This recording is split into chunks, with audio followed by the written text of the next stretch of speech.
friends, welcome to my YouTube channel Talent Zone. So today I am going to teach you the important chapter of the maths number system. So let's start the chapter. So in this chapter our first topic is natural numbers. The numbers which we can count are called natural numbers. यानी कि जिन numbers को हम count कर सकते हैं उन्हें हम natural numbers कहते हैं. इन्हें हम मैथमेटिकल भाषा में n लेटर से डिनोट करते हैं और ये नंबर्स होते हैं 1 2 3 4 5 6 7 8 9 और डैश डैश करके इन्फिनिट तक ये नंबर्स होते हैं. ओके, उसके बाद हमारा नेक्स्ट टॉपिक आता है whole number. Whole number whole number अब ये क्या होता है?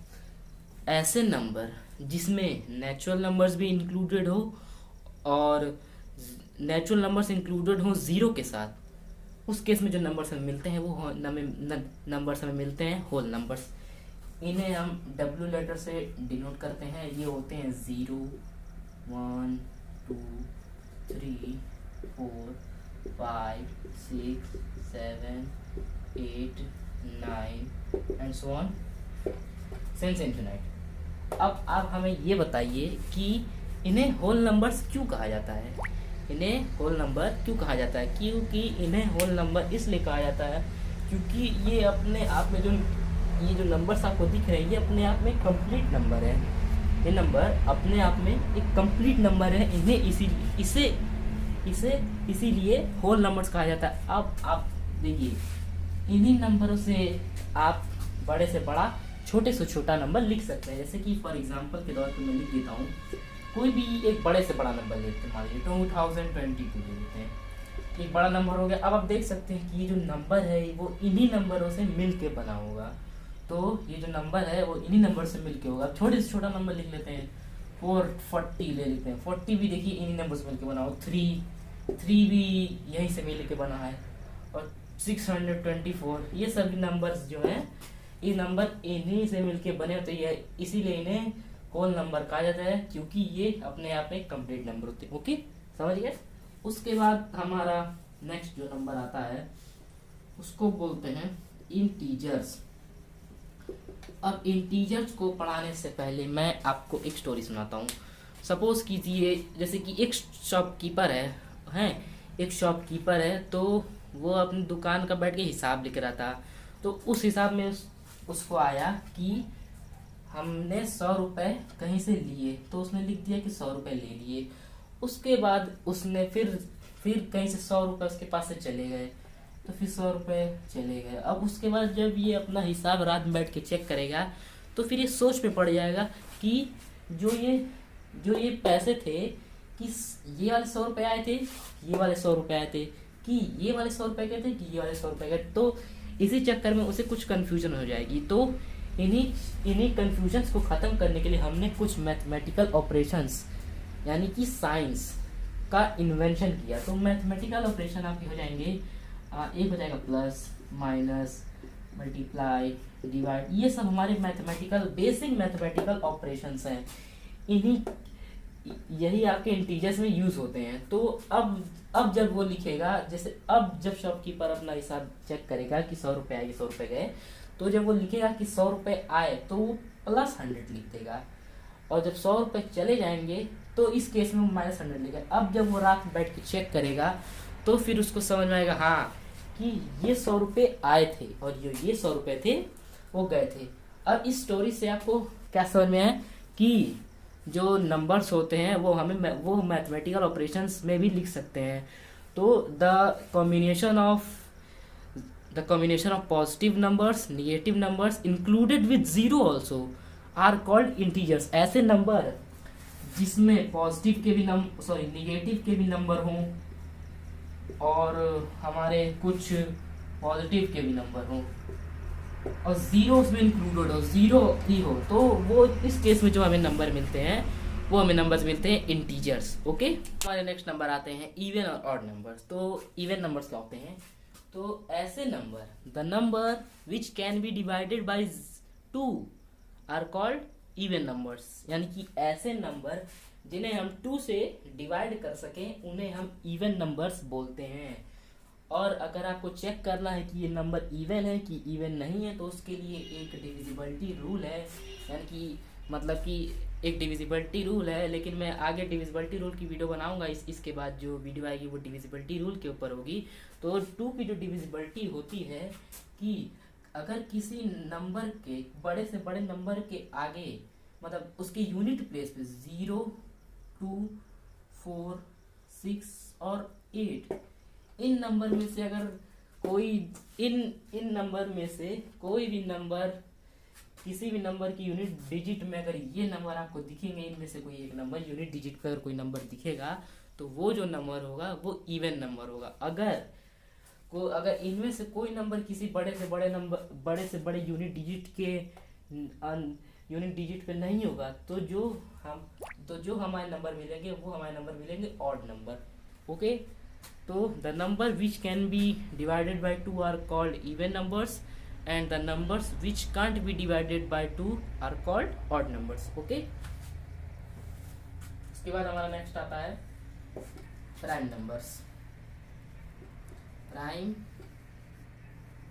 नंबर्स,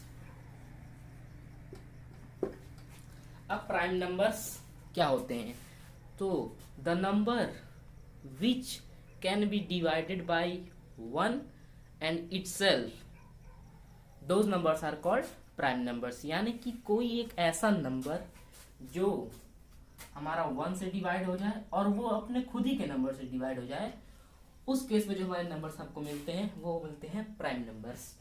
तो प्राइम नंबर्स की एक और डेफिनेशन होती है कि the number which has 2 factors, only 2 factors, the numbers are called prime numbers. The number which has only 2 factors are called prime numbers. Okay, तो एक एग्जांपल लिखता हूं मैं।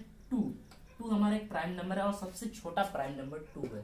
तो 2 प्राइम नंबर क्यों है? क्योंकि इसके 2 से ज्यादा फैक्टर्स के नहीं किए जा सकते हैं।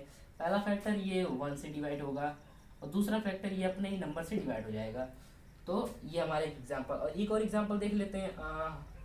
3 हो गया, तो 3 का भी सिर्फ 2 ही फैक्टर होगा, 1 होगा, एक 3 होगा।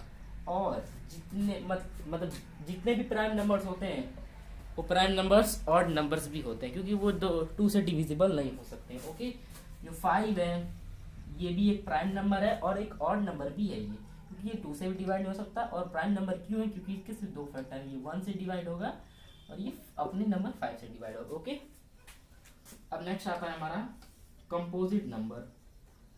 Composite number. कंपोजिट नंबर क्या होता है? The numbers which has more than 2 factors, in that case the numbers we will get are called composite numbers. मतलब किसी भी नंबर का 2 से ज्यादा अगर फैक्टर हो सकता है तो वो नंबर हमारा कंपोजिट नंबर होगा। फॉर एग्जाम्पल हमारा सबसे पहला कंपोजिट नंबर होता है 4 क्यों होता है? क्योंकि 4 के 2 से ज्यादा फैक्टर किए जा सकते हैं। पहला फैक्टर मैं करता हूँ, पहला 1 हो जाएगा, 1 से डिवाइड हो जाएगा 2, 4, और दूसरा 2 हो जाएगा, और तीसरा 4, ये अपने से डिवाइड होगा। तो देखिए इसके यहाँ पे 3 फैक्टर हैं, 2 से ज्यादा फैक्टर हुए ना, तो जिस नंबर के 2 से ज्यादा फैक्टर हो जाते हैं वो नंबर हमारा कंपोजिट नंबर हो जाता है। एक और एग्जांपल ले लेते हैं। एक और एग्जांपल हो जाएगा 6 हमारा। तो जो 6 है उसके भी 2 से ज्यादा फैक्टर किए जा सकते हैं। पहला फैक्टर इसका 1 है, दूसरा फैक्टर 2 है, तीसरा फैक्टर 3 है और चौथा फैक्टर ये खुद है। हो गया ना 2 से ज्यादा फैक्टर। तो ये जो नंबर होगा, तो ये जो मतलब जिस नंबर के 2 से ज्यादा फैक्टर हो जाएंगे वो नंबर होगा हमारा कंपोजिट नंबर। ओके, अब हमारा आता है रैशनल नंबर्स क्या होते हैं। तो देखिए, the numbers which can be written in the form of P/Q, कोई नंबर जिन्हें हम P/Q के फॉर्म में या बट्टे की शक्ल में लिख सकें, और जो P हो और Q हो ये दोनों इंटीजर्स होने चाहिए, और जो Q है वो 0 के इक्वल नहीं होना चाहिए। इस केस अगर ऐसा कहीं आपको केस दिखे तो वो आप बता सकते हैं कि वो नंबर रैशनल नंबर है। तो इसका मैं एक एग्जांपल देता हूँ।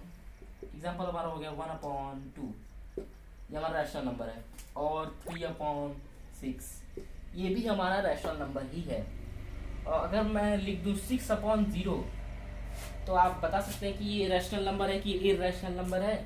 तो ये रैशनल नंबर नहीं है, क्योंकि हमने कहा था कि डिनोमिनेटर जो है वो 0 की इक्वल नहीं होना चाहिए, लेकिन इसमें डिनोमिनेटर 0 है, तो ये रैशनल नंबर नहीं है। अगर मैं मान लीजिए लिख दूँ 0/12, अगर फिर पूछूं कि ये रैशनल नंबर है, तो आप कह सकते हैं हाँ ये रैशनल नंबर है, क्योंकि इसका जो डिनोमिनेटर है मतलब q वो 0 के इक्वल नहीं है, इसलिए ये रैशनल नंबर्स है। ओके, अब हमारा नेक्स्ट आता है इररेशनल नंबर।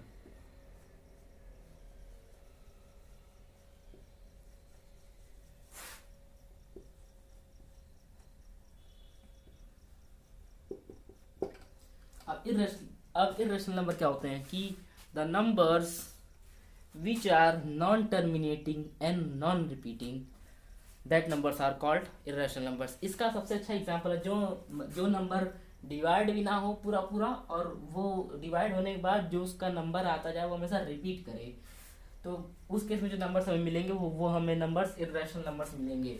तो इररेशनल नंबर का सबसे अच्छा एग्जांपल हमारा पाई है। पाई एक मैथमेटिकल फॉर्मूले, मैथमेटिक्स में ये ज़्यादातर यूज़ होता है ये पाई। इसकी जो वैल्यू होती है वो होती है 22/7, लेकिन ये इसकी एग्जैक्ट वैल्यू नहीं है, इसकी एग्जैक्ट वैल्यू है 3.14149, सॉरी अप्रोक्सीमेटली वैल्यू है, ये एग्जैक्ट वैल्यू नहीं, क्योंकि ये इररेशनल नंबर है, ये कभी ये पूरा डिवाइड नहीं हो सकता, और डिवाइड होने के बाद जब ये पूरा नंबर रिपीट भी नहीं करता, इसीलिए इसे इररेशनल नंबर कहा जाता है कि पॉइंट के बाद हमेशा ये पॉइंट के बाद यही नंबर रिपीट नहीं करेगा, इसके बाद नंबर आपका अलग अलग आता जाएगा। Okay, so if you like this video then share, subscribe my channel